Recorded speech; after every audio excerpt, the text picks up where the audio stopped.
여러분들이 충분한 쉬는 시간을 가지지 못하게 돼서 죄송합니다. 교수들은 믿고 있는 믿음이 학생들은 쉬는 시간을 엄청 싫어한다, 이런 미신을 믿고 있습니다. 그렇기 때문에 빨리 수업을 하기를 바란다라고 생각을 합니다. 자, 이제 전략적인 관점으로 가겠습니다. 이 전략은 사실은 굉장히 넓은 영역입니다. 그래서 학교에서 한 2학점이나 3학점으로 한 학기를 강의를 해도 전략을 아주 자세히 다루기는 좀 어려울 때가 있습니다.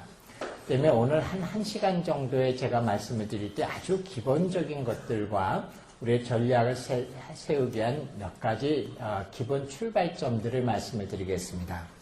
우선 먼저 오늘날의 세상이 어떤 정도로 복음화가 됐느냐라는 얘기부터 하죠. 여러분 노트에 제가 통계를 적어드렸습니다만 그림을 그려보면 이와 같습니다.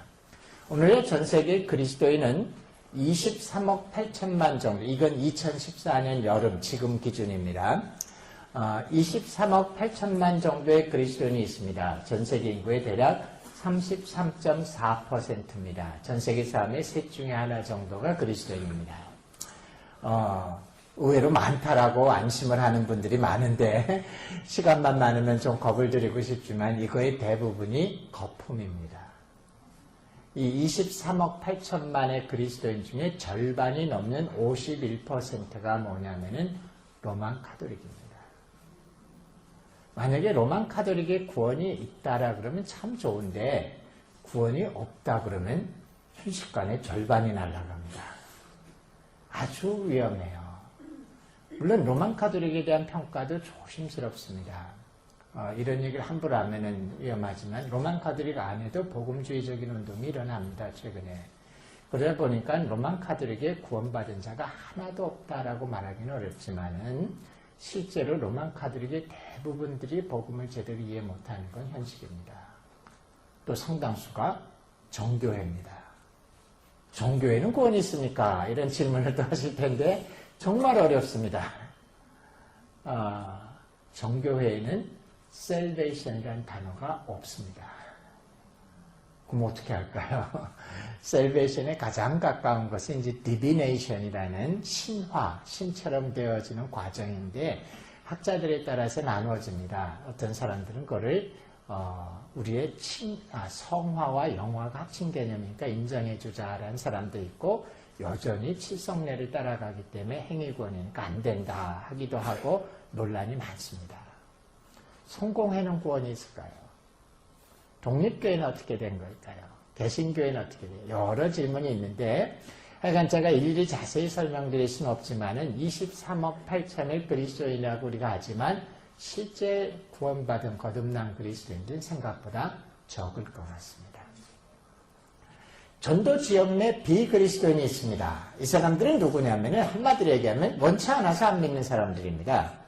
복음이 전해진 지역에 살고 있지만 자기가 원하면 걸어서 교회 갈 수 있지만 믿지 않는 사람입니다. 이런 사람들이 오늘날 26억 4천만 정도가 되고 대략 37%가 이런 사람들입니다.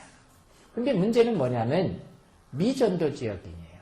이 미전도 지역인이 아직도 21억 1천만이나 되고 29.6% 대략 30% 정도 됩니다. 근데 조심스러운 말이지만 엄밀히 얘기하면 이 사람들은 예수 그리스도를 거절한 적이 없습니다. 한 번도 구체적으로 복음을 들은 적이 없기 때문에. 어떤 분이 이렇게 얘기해요. 아니 오늘날 같이 매스미디어가 발전한 세상에서 예수님에 대해서 기독교에 대해서 못 들은 사람이 정말 그렇게 많겠느냐? 생각보다 많습니다, 여러분.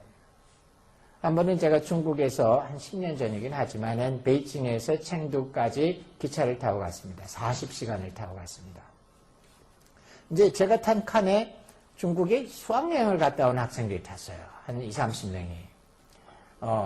제가 죽지 않을 만큼 짧은 중국어로 말을 걸고 그 학생들도 영어 섞어서 얘기하고 하는데 제가 한국에서 왔다. 제가 그 말은 할 줄 압니다. 중국어로. 한국에서 왔다라고 얘기하자 학생들이 저마다 지갑을 쫙 꺼내서 보여주는데 얼굴은 어디서 많이 본 것 같은데 제가 잘 모르는 한국 배우와 가수들의 사진을 쫙 보여줍니다. 뭐 중국식으로 말을 많이 알 리가 있습니까? 여러분 리딩 아이가 누군지 아세요? 리딩 아이? 이영애. 뭐 이런 식으로 얘기하니까 어쨌든 되게 한국에 대해 소감을 표현해서 이 학생들과 재밌는 얘기를 하다가 제가 물어봤어요. 너희들 혹시 교회라고 들어봤느냐?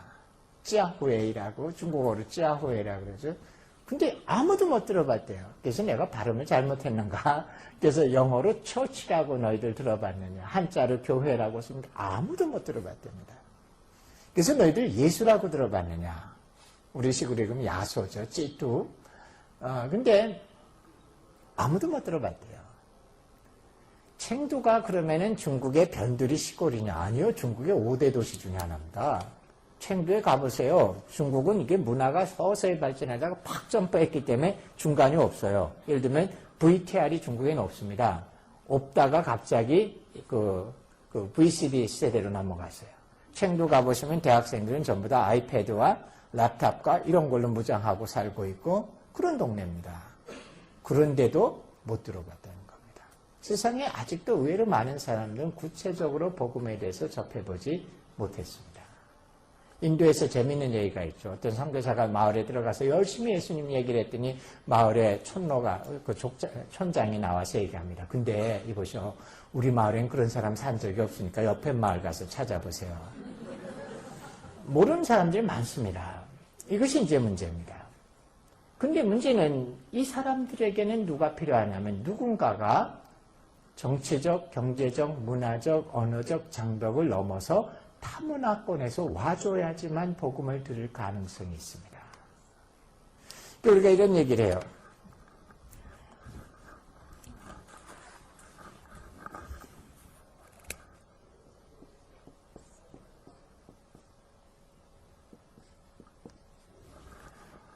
전도나 선교는 이원, 이투, 이둘이 세 가지가 있다라고 얘기합니다. 이원은 동일 문화권에서 선교하는 겁니다.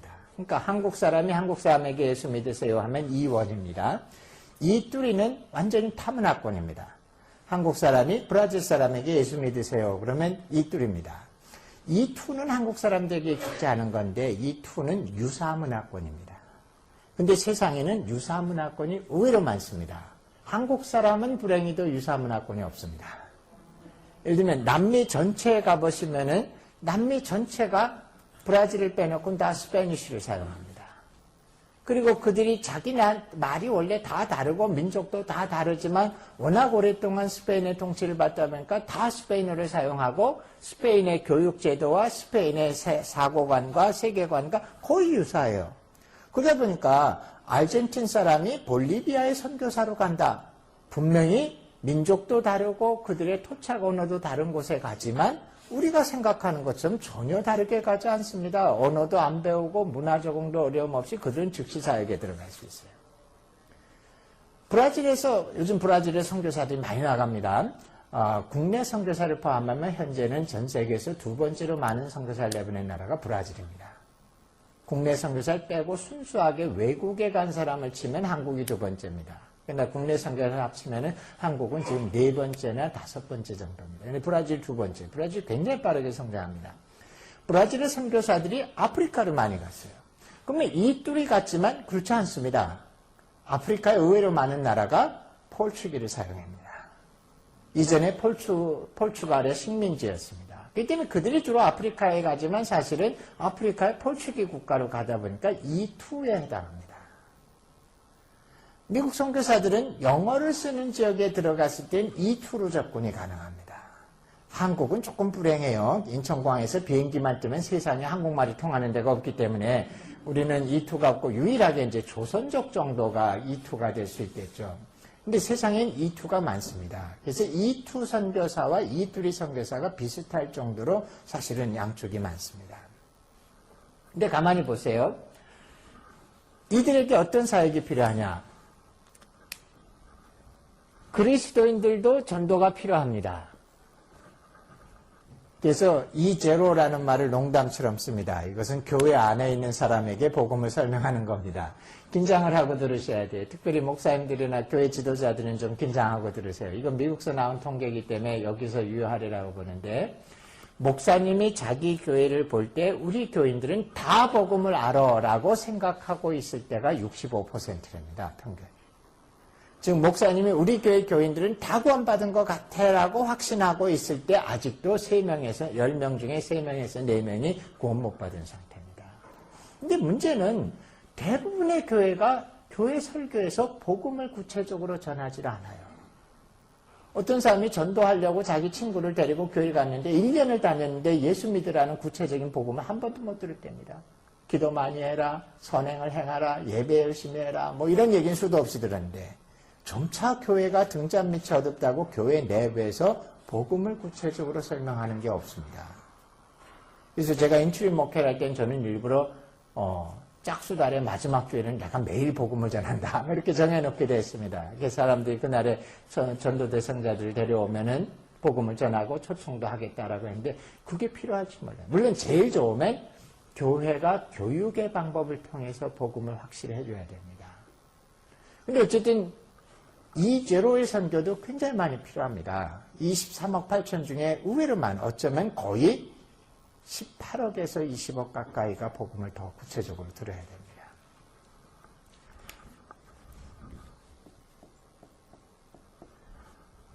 전도 지역 내의 비그리스도인들은 이 원의 방법으로 예수 믿을 수 있습니다.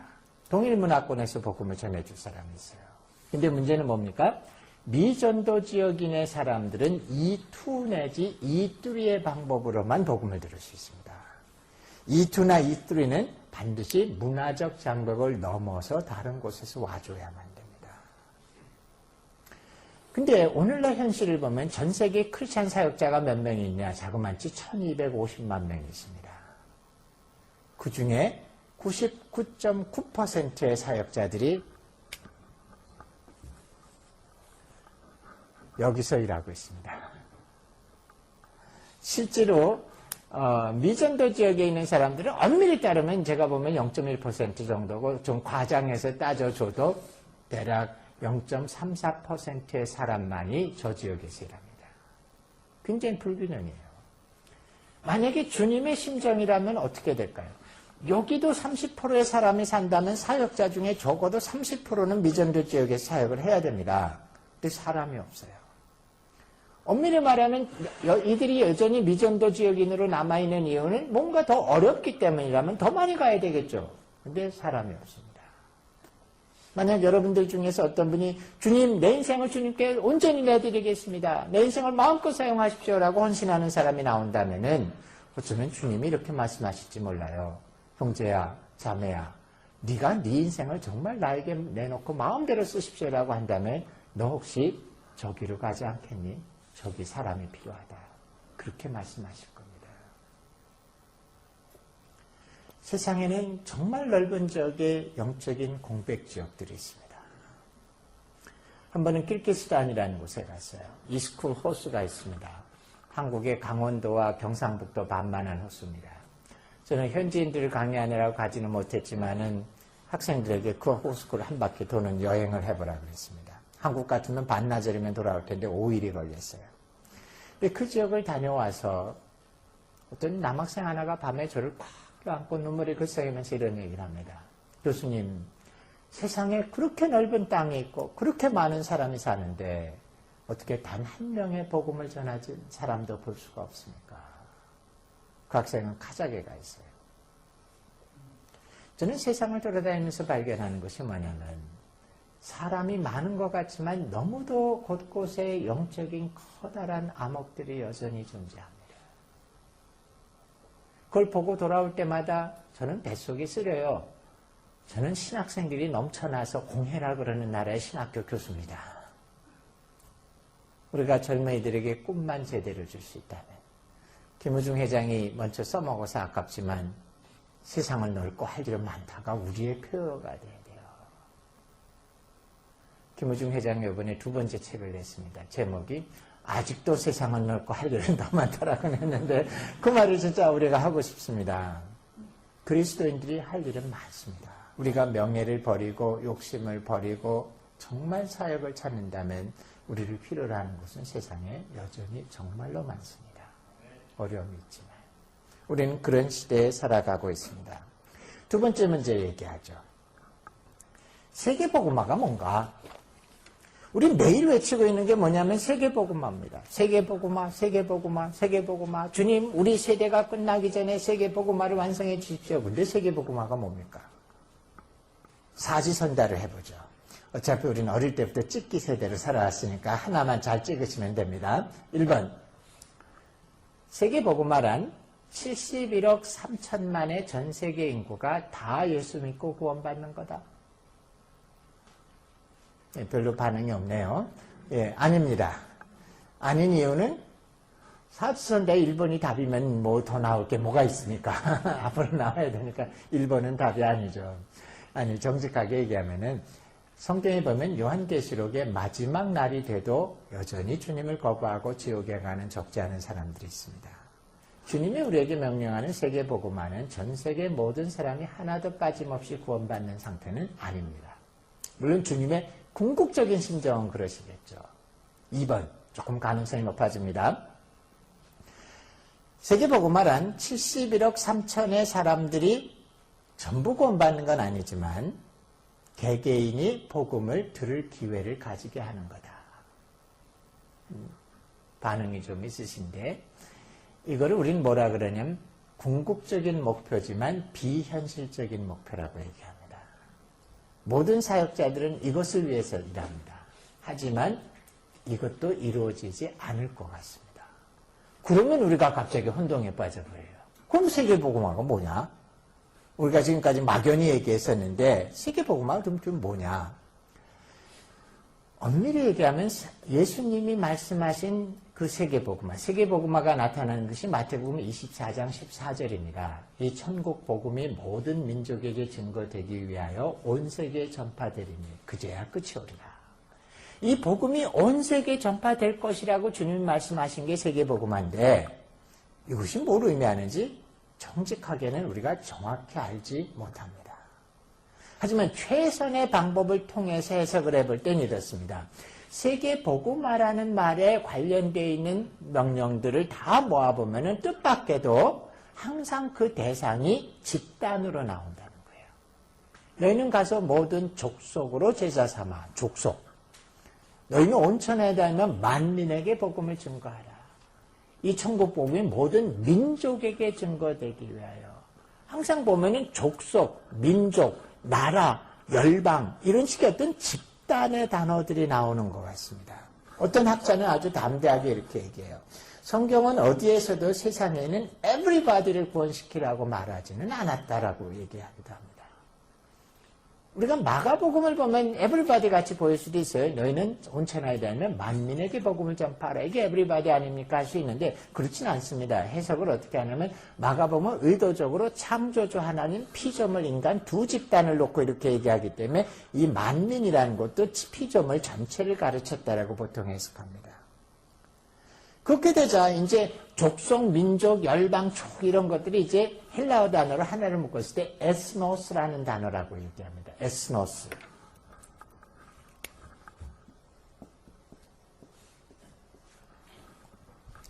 이 에스노스라는 단어에서 에트닉이라는 영어 단어가 나오는 거죠. 그래서 에스노스를 이제는 우리는 종족이라고 번역하기로 했습니다. 근데 이거는 우리가 전략적으로 해석하는 겁니다. 즉 이것이 정말 주님의 뜻인지는 잘 몰라요. 다만 최선을 다해서 했을 때 어떻게 하냐. 세상에 있는 모든 에스노스들에게 충분히 복음을 듣게 하는 것을 세계복음화라고 전략적인 목표로 세웁니다. 세상에 있는 에스노스 단위들이 충분히 복음을 듣게 하라. 그러면 이제 질문이 생깁니다. 세상에 에스노스가 몇 개나 있습니까? 문화인류학이 발달하기 전에는 알 수 없었습니다. 지금은 문화인류학이 고도로 발달하면서 알게 됩니다. 현재는 16,845개의 에스노스가 존재합니다. 여러 논쟁이 있어요. 에스노스를 구분하는 기준과 이런 거 되는데 이제는 통일을 해서 16,845개 에스노스가 있다라고 하는데 그들을 전부 다 충분히 복음을 듣게 하는 걸 세계복음화라고 얘기합니다. 그러면 충분히 복음을 들었다는 건 또 뭡니까? 두 가지 조건을 만족시키면 복음을 들었다라고 얘기하기로 했습니다. 그 종족 가운데 2에서 5%의 그리스도인이 존재하고 동시에 토착교회가 존재하면 복음을 들었다라고 해주기로 했습니다. 2에서 5%의 그리스도인이 존재하고 토착교회가 존재하면 복음을 들었다고 하자. 아마 예리한 분은 질문하실 거예요. 2에서 5는 어디서 나왔습니까? 성경 아무리 뒤져도 안 나옵니다. 이거는 경험에서 나왔습니다. 즉, 한 종족 가운데 2에서 5%의 그리스도인이 생기면 외부인들, 선교사가 다 없어져도 복음이 사라지지 않고 계속 지속적으로 전파될 수 있다라는 경험에서 나온 겁니다. 왜 3%면 3%지 2에서 5%냐? 책에 보면 아주 엄밀하게 어떤 사람들은 5%의 노미널 크리스찬, 2%의 진짜 크리스찬. 근데 제가 안 좋아하는 이유는 그거 구분이 안 돼요, 원래 사실. 노미널 크리스찬과 뭐 진짜 크리스찬의 구분이 그렇게 쉽게 안 됩니다. 그래서 대략 2에서 5%의 그리스도인자하고 토착교회. 토착교회란 말은 뭐냐면요. 목사님이 한복 입고 나오고 그런 게 아니라 교회가 외부인의 도움 없이 스스로 교회 기능을 다 할 수 있는 교회를 토착교회라고 부릅니다. Indigenous Church라는 말은 외부인이 없이 교회가 스스로 교회 기능을 다. 이 두 가지 조건이 만족되면 복음을 들었다라고 얘기하게 됩니다. 그러면 이 기준을 적용해서 16,845개의 종족 가운데 복음을 들은 종족은 얼마고 아직 못 들은 종족은 얼마냐? 1만 개 정도의 종족이 복음을 들은 걸로 되어 있고 대략 6,000개 정도의 종족이 아직 복음을 못 들었다고 되어 있습니다. 그래서 이 6,000개의 종족을 미전도 종족이라고 부릅니다. 영어로는 UPG라고 불러요. Unreached People Group이라고 해서 UPG라고 부르는 겁니다. 근데 이 6,000개의 UPG, 미전도 종족 가운데서도 2,000개는 뭐냐면 그곳에 현재 사역자도 아무도 들어가 있지 않은 상태입니다. 4,000개는 사역자들은, 선교사는 들어가 있는데 아직 전도된 상태가 안 된 거고 2,000개는 사역자도 안 들어가 있습니다. 이 사람들을 UUPG라고 부릅니다. U자를 두 개 붙여서 Unengaged, Unreached People Group이라고 부릅니다. 그래서 오늘날 2,000개의 UUPG, 4,800개의 UPG, 그리고 10,000개의 복음을 들은 종족이 있는데 사역의 모든 우선순위가 뭐냐? 1차적으로는 UUPG입니다. 2,000개의 사역자도 없는 이쪽에 복음을 듣도록 들어보내는 거. 그 다음에 미전도 종족, 그 다음에 복음을 들은 종족 가운데서 더 넓히는 거. 이것이 오늘날 선교 사역의 목표입니다. 때문에 이것이 정말 주님의 마음에는 내가 오겠다 그런 그 마지막 때에 온 세상에 복음이 전파됐다는 의미인지는 우리가 정확히 모르지만 전략적으로 세계 선교를 하는 사람들이 정해놓은 건 뭐냐? 16,845개의 종족을 이 기준으로 복음을 듣게 하는 것을 세계 복음화로 정해놓고 지금 전진하고 있습니다. 그래서 여러분들도 세계 복음화 하면 그런 개념으로 이해를 해주시면 좋겠습니다. 여러분 노트에 보면 현재 정확한 각 UUPG와 종족의 도표를 하나 제가 넣어드렸는데 참고하시게 되기 바랍니다. 자, 이런 것들이 이제 기초예요. 그래서 요즘에 선교는 포커스를 미전도 종족의 우선순위를 두고 나갑니다. 자, 그러면 좀 더 구체적으로 제가 전략에 들어가는데 하나의 샘플로서 교회 개척 운동에 대해서 좀 얘기를 해보겠습니다. 화면을 우리 좀 보여주시죠. 이제 구체적으로 전략에 대한 얘기를 해보는데 그림이 하나 나옵니다. 이 그림이 뭔지 여러분 힌트를 드릴게요. 여러분 전 세계에서 구석구석 가장 오지를 누비는 사람들이 누굴까요? 탐험가나 내셔널 지오그래피 사진작가가 아니라 석유 탐사하는 사람들입니다. 이들이 사막도 누비고 정글도 누비고 바닷속도 누비고 온갖 곳을 뒤지고 다닙니다. 근데 이들이 왜 그렇게 누비고 다닐까요? 이유가 하나입니다. 어딘가 석유가 있겠다라는 확신 때문이에요. 그리고 진짜입니다. 우리는 지금 과학이 발달하면서 옛날에 모르던 거 많이 발견해요. 우리는 석유가 뭐 이렇게 옛날에 나무들이 이렇게 묻혀서 수만 년이 지나서 석유가 됐다. 요즘은 뒤집어지는 이론도 나와요. 단 50년 만에도 석유가 만들어집니다. 이런 지층의 변화에서. 근데 문제는 뭐냐면 의외로 많은 석유가 세상에 존재한다라고 믿고 있습니다. 사우디아라비아 여기는 이제 30년 있으면 석유가 바닥이 납니다. 근데 오늘날 전 세계에서 발견된 석유의 대부분은 북해 쪽에서 발견됩니다. 근데 지금 나머지 지역에도 있다라고 믿어요. 그러니까 석유가 분명히 여기 어딘가 있다라는 걸 아니까 바닷속이고 정글이고 사막이고 뒤지고 다닙니다. 왜 제가 이 얘기를 하냐면은 맥가브라니, 도널드 맥가브라니 유명한 선교학자인데 이런 얘기를 했어요. 뭐라고 얘기하냐면은 하나님의 복음은 모든 종교와 모든 상황 가운데 페너트레이트해서 그들을 개종시킬 수 있다. 하나님의 복음은 모든 종교와 모든 상황을 뚫고 들어가서 그들을 회심시킬 수 있다. 근데 우리에게 지금 그 일이 일어나고 있지 않다면 아직 우리가 방법을 못 찾은 것뿐이다. 근데 이건 진짜입니다. 지난 100여 년 동안 선교 전략을 하는 사람들이 결국 우리가 그들을 뚫고 들어갈 수 있는 방법만 찾으면 복음은 힘이 있어요. 모든 종교와 모든 상황을 변화시킬 수 있습니다. 때문에 선교 전략을 짜는 사람들은 그 믿음입니다. 우린 찾을 수 있어요. 우리가 방법만 찾는다면 복음은 모든 곳을 뚫고 들어갈 수 있습니다. 그러면서 다양한 선교에 대한 전략에 대한 개념들이 발달하는 시대입니다. 다음으로 넘겨주시죠. 예, 하나님 하실 수 있다. 예. 넘어갑니다. 자, CPM이라는 전략이 나오게 되는데 여러 배경이 있습니다. 그 중에 우선 이거 하나만 할게요. 선교사의 역할이라는 이해가 넓어지기 시작했습니다. 선교사가 무슨 일을 하러 갑니까? 이상한 질문 같죠? 아니, 선교사가 선교하러 가는 거지, 뭐, 딴 일을 하러 가느냐. 근데 이상한 말씀 하나 드릴게요. 끝나면 이해가 될 텐데, 지금은 이해가 안 됐을 텐데, 선교사는 목회자가 아닙니다. 선교사는 목회자적인 마음으로 가지만 목회자는 아니라고 얘기합니다. 그럼 도대체 선교사가 뭐냐? 선교사는 자기의 역할을 상황에 따라서 계속 바꿔가야지만 존재 가치가 있는 사람이라고 얘기합니다. 그래서 세 단계를 보통 권하는데 제일 첫 번째 단계는 뭐냐면은 부모의 단계입니다. 이 부모의 단계라는 건 뭐냐면 선교사가 선교제에 처음 들어가면 어쩔 수 없이 부모의 단계에서 시작해야 됩니다. 부모의 단계는 보시면은 선교사는 이렇게 영적으로 어른과 같고 현지인은 영적으로 어린애와 같은 상황입니다. 부모는 어린아이를 하나 더 나와야 되는데, 예, 제가 여자분을 그래서 많은 분들이 좋아하시는데, 제 파워포인트에 저것뿐이 없었습니다. 근데, 그러니까, 부모의 역할이란 건 뭐냐면 아이에게 일방적으로 도움을 주는 겁니다.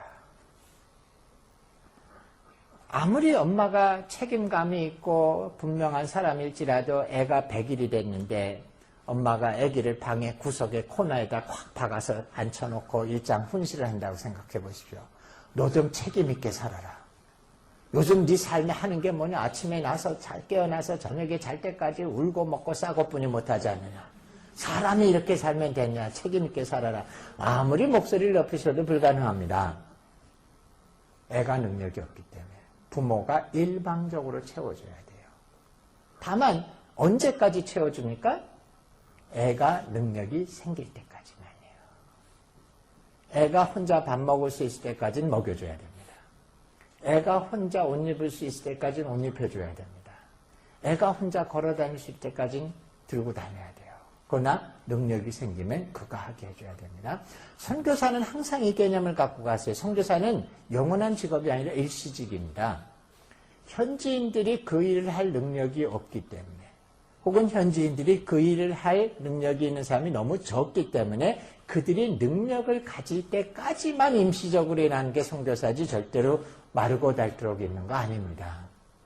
그러나 초기에 들어가면 일방적으로 그들이 능력이 없기 때문에 채워줘야 돼요.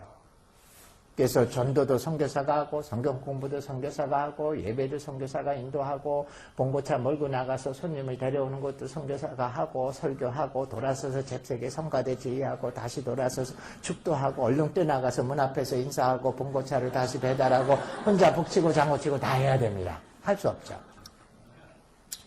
근데 이때 이제 조금 차이가 있어요. 목회자들은 양떼를 다 사랑해야 됩니다. 여기 100명의 양떼가 있으면은 목회자는 사실은 최선을 다해서 100명의 양떼를 다 사랑해줘야 돼요. 내가 이쪽 사람들은 이쁘니까 내 시간에 한 80% 들여서 사랑해주고 이쪽은 별로니까 내 시간에 한 20%만 들여서 사랑한다. 그런 사람 목회자 되지 않아야 됩니다. 자신이 최선을 다해 사랑해줘야 돼요. 근데 선교사들에게는 뜻밖에도 그러라고 얘기합니다. 선교사들의 목적은 그들 가운데 목회자 역할을 할 소수의 지도자를 키우는 게 최우선순위입니다. 그래서 목표가 뭐냐? 잠재적 현지인 지도자를 찾아내서 양육하는 게 목표입니다. 그래서 100명의 양떼 중에서 한 5명 중에 잠재적인 현지인 지도자를 찾으면 목회자 시간의 한 60%를 그들의 5명에게 투자해라. 그리고 40% 정도를 가지고 나머지 95명의 양떼를 먹이라고 하는 겁니다. 이 지도자 역할을 해줄 사람을 키워내는 게 최고의 우선순위입니다. 근데 중요한 건 뭐냐? 현지인이 어느 정도 성장하게 되면은 더 이상 부모 역할을 하면 안 됩니다. 역할을 바꿔야 돼요. 두 번째 역할로 갑니다. 동역자의 단계입니다. 이 동역자의 단계라는 건 뭐냐면 선교사와 현지인이 대등한 권한을 가지게 되는 게 동역자의 역할입니다.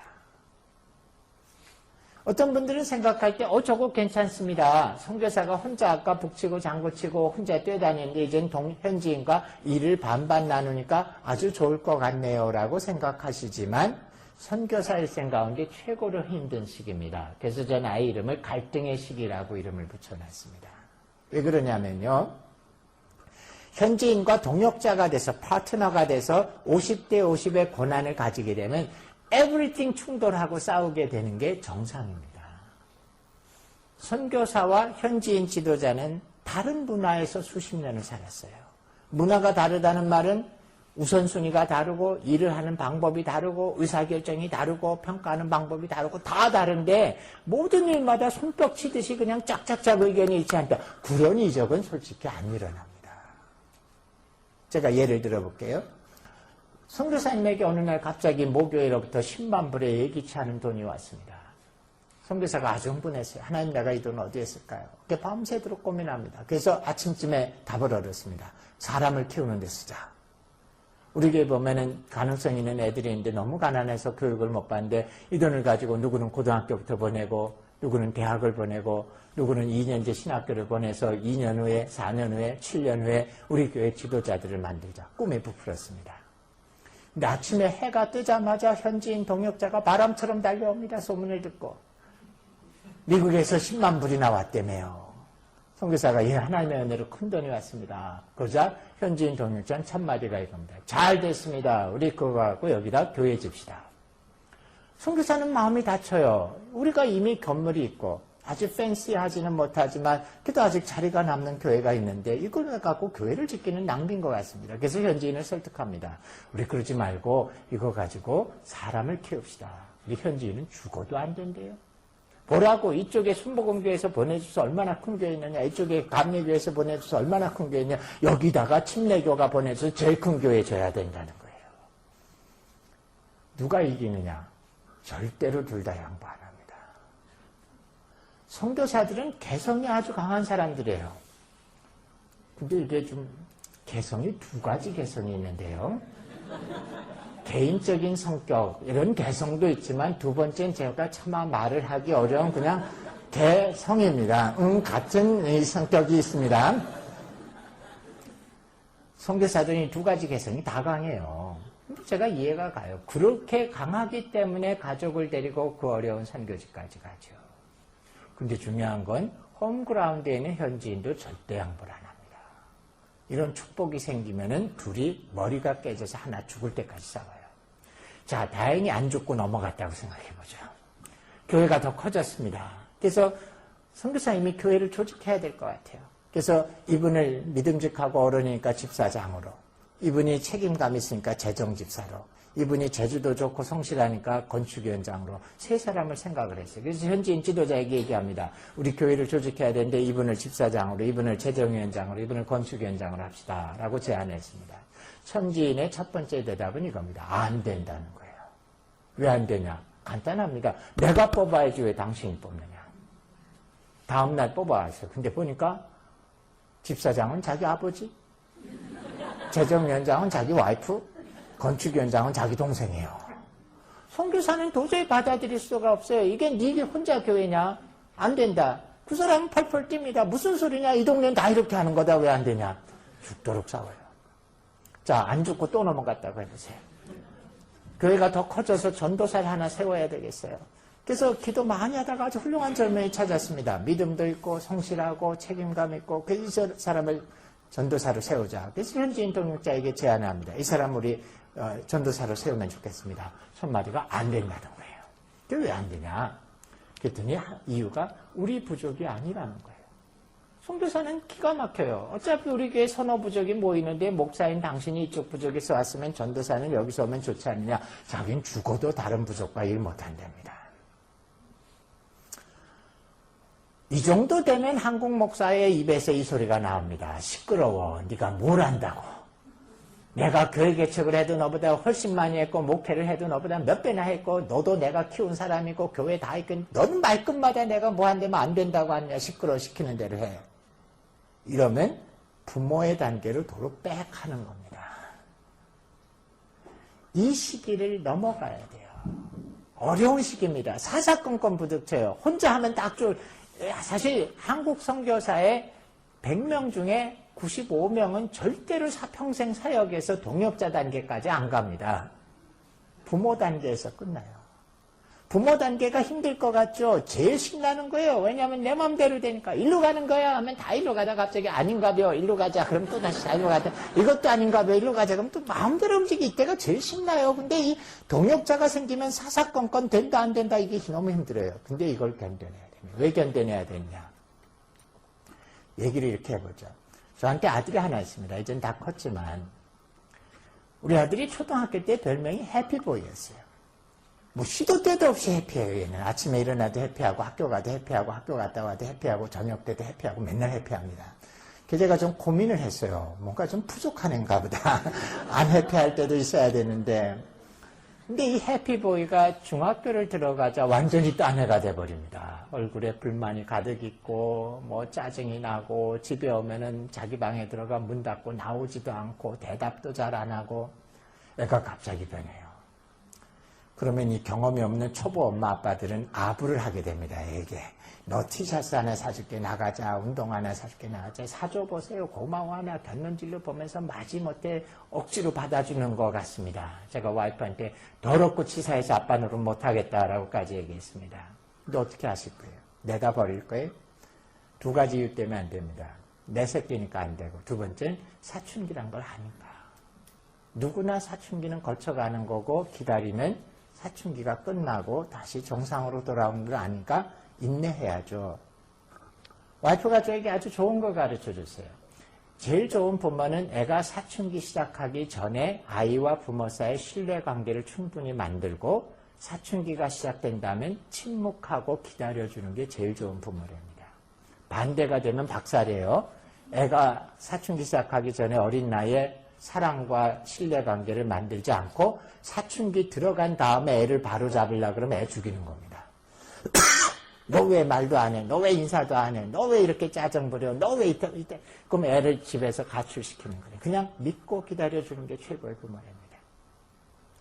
저희 애도 돌아왔어요. 사춘기가 끝납니다. 요즘은 사춘기 일찍 시작하는데 좋은 거는 일찍 끝납니다. 고등학생이 사춘기 하는 일은 드뭅니다. 다만 해피보이로 돌아오진 않습니다. 어른으로 돌아옵니다. 갑자기. 제가 왜 이 이야기를 하냐면 사람을 영적으로 키울 때 꼭 그들도 사춘기를 겪어요. 아무 어려움이 없이 순수하게 쭉 어른처럼 성숙하는 일이 절대 없습니다. 중간에 꼭 사춘기가 있어요. 이거를 인내하고 서포팅하면서 기다려주지 못하시면은 평생 사역해도 제대로 사람 하나를 세우지 못합니다.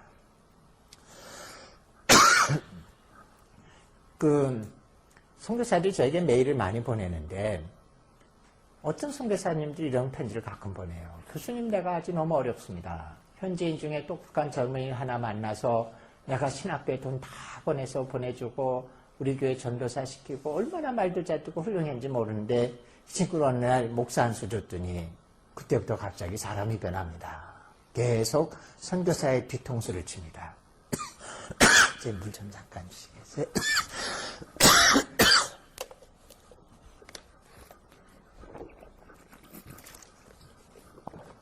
선교사가 우리를 뭐 이용한다, 돈만 한다, 우리를 무시한다, 자꾸 뒤통수를 치는데 그때마다 야단을 치면 눈물을 흘리고 회개하고 잘못했다는 게 또 그럽니다. 근데 이번 주에 또 교회에서 문제를 일으켰습니다. 이번에 할 수 없이 내쫓았습니다. 제가 그런 메일에 보통 금방 답장을 합니다. 도로 주소하라. 쓰레기통에 버렸으면 뒤져서라도 데려와라. 그거 인내하고 참지 못하면은 사역자 못 만든다. 아까 얘기로 돌아가 보면 타협을 해줘야 돼요. 1억 원 중에서 아깝지만 5천만 원 정도는 건축에다 내줘야 될지도 몰라요. 집사장 자리 하나 정도는 그 사람 아버지에게 양보해야 될지도 모릅니다. 사역자 전도사 하나 세우려다가 그 사람 부족해서 하나에서 둘 세워야 될지도 모릅니다. 타협하면서 키워야 돼요. 사람을 키우는 게 그렇게 쉽지는 않습니다. 근데 여기까지도 괜찮습니다. 현지인이 더 크면 어떻게 되냐? 동역자 단계도 아니어야 돼요. 세 번째 단계는 후원자 단계가 되는 겁니다. 이거는 현지인이 선교사보다 더 큰 책임자가 돼서 오히려 선교사가 현지인의 리더십 밑에 들어가는 겁니다. 아, 겉보기야 말로야 그럴듯하지요, 겸손하게. 근데 현실적으로는 안 됩니다. 뱃속에서 뭐가 치고 올라와요. 이놈이 나한테 이럴 수가 있는가. 선교사는 저 친구의 과거를 다 압니다. 옛날에 나쁜 짓하고 못된 짓하고 돌아다니는 거, 사람 같지 않은 거 쫓아다니면서 겨우겨우 말려서 복음 전해서 예수 믿게 해서 신학교에 돈 다 들여서 보냈다가 몇 번 도망간 거 도시 데려다가 겨우겨우 졸업시켜서 전도사 할 때 일 벌어진 거 다 덮어줘서 목사 안수 줬더니 어느 날 갑자기 목소리가 변하면서 여기 선교사 그거 그만두시오. 내가 할 테니까 당신 저거 하시오. 좀 있다가 나서 겉도 그만두셔야지. 자꾸 선교사를 뒤에 골방으로 밀어넣습니다. 이때 해피할 수 있는 선교사면 성자지만 선교사 중에 성자 없다는 건 잘 아시지 않습니까? 이놈이 지금 오체 투지를 하고 내 앞에 엎드려서 땡큐 해도 내가 양이 찰까 말까 하는데 이놈이 어디 이렇게 들고 올라옵니다. 근데 기억하세요. 이게 선교사 일생입니다. 현지인을 키워서 그를 세워주고 다 넘겨주는 겁니다. 한 번은 이런 강의를 했더니 미국 남침내교 선교사들에게 했더니 나이가 지긋한 미국 선교사님 한 분이 손을 들고 이런 질문하세요. 고민을 많이 하신 분 같아요. 교수님, 근데 현지인이 다 하겠다 그러면 우리는 어떡합니까? 그래서 제가 웃으면서 이랬습니다. 선교사님, 안락사 하시면 됩니다. Just do euthanasia. 안락사를 하십시오. 근데 요즘 선교학에서 euthana시아란 말을 씁니다. 안락사란 말을. 손을 떼는 거예요. 그렇다고 사역을 그만두란 말은 아닙니다. 돌아오셔서 안식년에 힘을 얻고 같은 언어권에 가셔서 처음부터 또 시작하는 거예요. 계속 동역자가 돼서 후원자가 돼서 다 넘겨주고 또 다시 나오고 또 시작하고 계속 이 일을 반복하는 것이 선교사 일생입니다. 옛날에는 선교사의 자랑이 선교지에서 뼈를 묻는 거였는데 이제는 아니에요. 선교에 대해서 이해가 되자 제일 영광스러운 건 현지인에게 다 넘겨주고 손을 터는 것이 최고의 영광입니다. 그리고 선교사의 일생은 이 사이클을 몇 바퀴 돌았느냐가 그의 인생의 영광이라고요.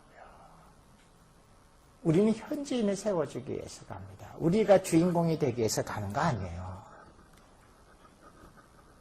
제가 아는 인도네시아의 한 미국 선교사가 2년에 이 사이클을 한 바퀴씩 돕니다. 아주 잘해요. 이 사람은 아주 전략적으로 처음부터 괜찮은 인도네시아 신학생 하나를 옆구리에 꿰차고 들어가서 교회 개척을 해서 그를 동역자로 세워서 세워주고 자기는 손 털고 나오는데 2년 걸립니다. 아주 잘합니다. 우리 교단 선교사들은 제가 우리 교단 선교사들을 훈련시키는 책임을 10년 맡았었는데 훈련시킬 때 이렇게 합니다. 4년에 한 바퀴를 돌라라고 얘기합니다. 선교지에 들어가면 처음 4년에는 안 돌게 합니다. 그러나 두 번째 텀부터는 4년마다 손을 털 준비를 해라. 그리고 안식년을 나와라. 근데 선교사들이 이것을 참 어려워해요. 저에게 이런 질문들을 많이 합니다. 교수님, 그건 모르는 얘기입니다. 현지인들이 그렇게 빨리 크지 않습니다. 뭔가 아주 부족합니다. 우리가 왜 현지인들에게 넘겨주고 싶지 않겠습니까? 근데 보면은 책임감도 부족하고 뭣도 부족하고 부족하니까 우리가 못 넘겨줍니다. 그때마다 제가 이런 얘기를 해요. 지금 당신이 하는 얘기가 아주 정확하게 노인네 증상을 보이는 겁니다. 저희 어머님이 90에 소천하셨습니다.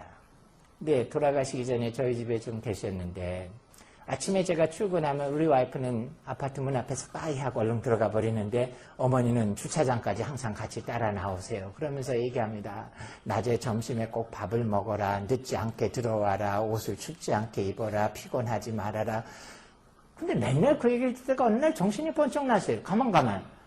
이거 내가 10살 때 들었던 얘기인데 지금 거의 50년 가까이 내가 계속 듣고 있네.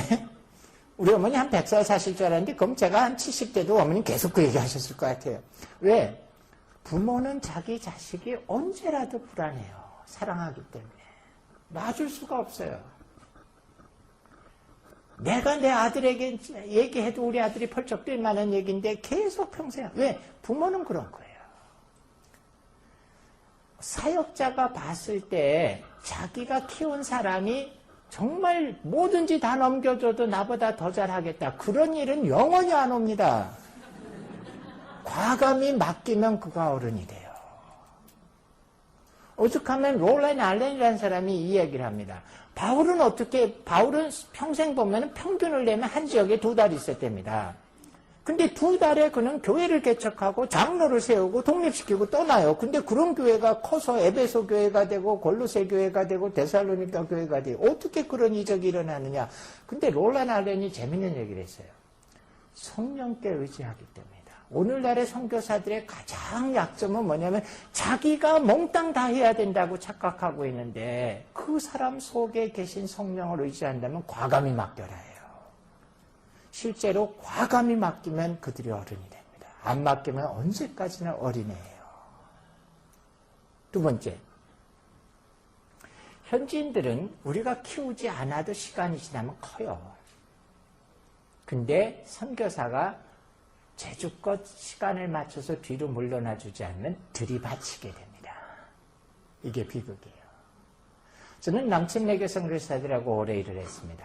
이분들이 한 30년, 40년 한국서 일하다가 은퇴할 때가 되면 만나면 가끔 어려운 얘기를 해요. 교수님, 내가 청춘의 시절부터 와서 평생을 한국서 보냈는데 이제 떠나려고 뒤를 돌아다 보니까 수은 상처만 기억이 되네요. 제가 그분들에게 이런 얘기를 해드려요. 우리 한국 목사님들이 성급해서 특별히 남침내교의 재산권 때문에 당신들을 어렵게 한 거 정말 미안합니다. 하지만 다른 것도 있습니다. 당신들이 물러나 줘야 될 때 항상 물러나지 않았기 때문에 들이받친 겁니다.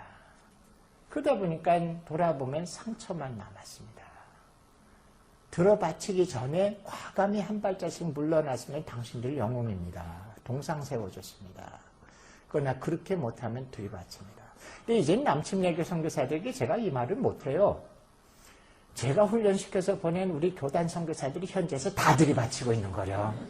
안 물러나요. 과감히 물러나야 됩니다. 세 번째는 이런 것도 있어요. 오래전에 제가 사우스웨스턴에서 교환교수로 있었는데 제가 가르치는 미션 클래스에서 어느 날 이런 내용을 가르쳤어요. 그랬더니 한 30대 중반쯤 된 미국 학생이 질문을 합니다. 보니까 선교사로 갔다 온 사람 같아요. 그러면서 이렇게 얘기해요. 교수님, 당신 그렇게 얘기하는데 난 동의 못합니다. 왜냐하면은 50대 50의 권한을 주려면 50대 50의 책임도 져야 되는데 현지인들은 책임은 하나도 지지 않고 권한만 얘기합니다. 자기는 용납할 수 없습니다. 그래서 제가 그 학생을 보고서 이렇게 얘기했습니다. 학생, 내가 햄버거 얘기 하나 할 텐데 들어보겠는가? 그랬더니 눈이 둥그레져요. 제가 햄버거 얘기를 해줬습니다. 이건 물론 만들어낸 얘기입니다. 실제로 있는 건 아니에요. 어떤 사람이 홀빗버거라는 새로운 햄버거를 만들었습니다. 이름이 홀빗버거인 이유는 홀스밋을 말고기를 50%, 래빗밋, 토끼고기를 50% 섞어서 햄버거를 만들었답니다. 근데 이게 아주 대박을 쳤어요. 아주 맛있게 사람들이 잘 팔렸습니다. 근데 어떤 사람이 어느 날 와서 홀빗버거를 사 먹다가 주인에게 물어봤어요. 당신 말고기하고 토끼고기를 50대 50 섞었대는데 진짜 50대 50 섞었습니까? 내가 집에서 해봤더니 난 도저히 이 맛이 안 납니다. 그랬더니 주인이 얘기합니다. 아주 정확히 50대 50을 섞었습니다. 말 한 마리하고 토끼 한 마리 섞었거든요. 토끼 조그맣습니다. 말에 발톱만 합니다. 근데 제가 그 미국 학생한테 진지하게 얘기했어요. 당신이 미국과 같이 부유한 나라에서 선교사로 갈 때 기꺼이 홀빗버거를 먹을 준비가 돼 있지 않으면 안 가야 됩니다. 우리 교단 선교사들에게도 그래요. 당신들 기꺼이 홀빗버거를 먹을 준비가 안 되면 못 갑니다. 우리는 말 한 마리를 내고 그들이 토끼 하나를 내도 그게 50대 50입니다. 이 마음이 없으면 사람을 못 키웁니다.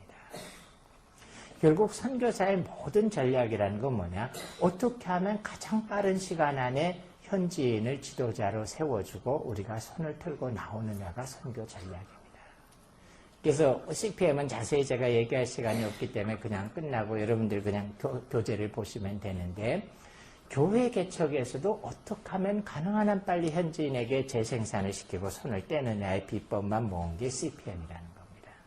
그래서 지금까지는 전통적인 교회 개척은 크고 높은 지도력을 가지고 안전한 시설을 가진 안정한 교회를 세워주는 게 선교지의 목표였어요.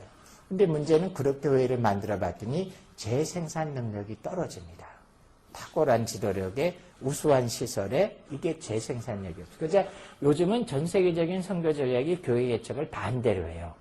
작고 리더십이 낮고 적은 사이즈의 재생산성이 높은 교회를 만듭니다. 그래서 이제 선교지에서 나오는 이론 여러분들이 많이 이쪽에서 들으시지만 CPM 교회라는 것도 15명 정도 규모의 교회를 세워서 자꾸 자르는 거고, 셀 처치라든지 G2라든지 이런 것들이 전부 다 작은 교회를 지향합니다. 그래서 안정성보다는 재생산성을 강조하는 게 요즘은 교회 개척의 비법입니다. 교회가 빨리 재생산 가능하다. 그래서 이제 CPM은 그런 것들을 모은 원칙이 CPM이라는 새로운 전략 중에 하나입니다. 오늘 여기까지 하고 내일 계속하겠습니다. 제가 기도하고 끝내죠. 하나님, 오늘 저희들이 하나님이 이 땅을 2000년 동안 복음을 갖고 섭리하시는 일들을 보았습니다. 오늘날도 하나님이 당신의 손을 펴시고 사람들을 부르시고 사용하겠다고 하는데 우리가 순종하고 하나님의 일 가운데 한 부분을 감당하게 축복해 주옵소서. 우리에게 이 땅에 복음을 세우고 하나님의 교회를 세우는 일에 지혜를 주시고 목표를 주셔서 사람을 키우고 그들에게 넘기고 손을 터는 일에 지혜를 갖고 행하도록 저희를 도와주시옵소서. 우리가 단기로 사역을 가든 장기로 가든 이 원칙이 꼭 지켜져야 되는데 이 일들을 이루는 지혜를 주시길 원합니다. 예수님의 이름으로 기도드렸습니다. 아멘.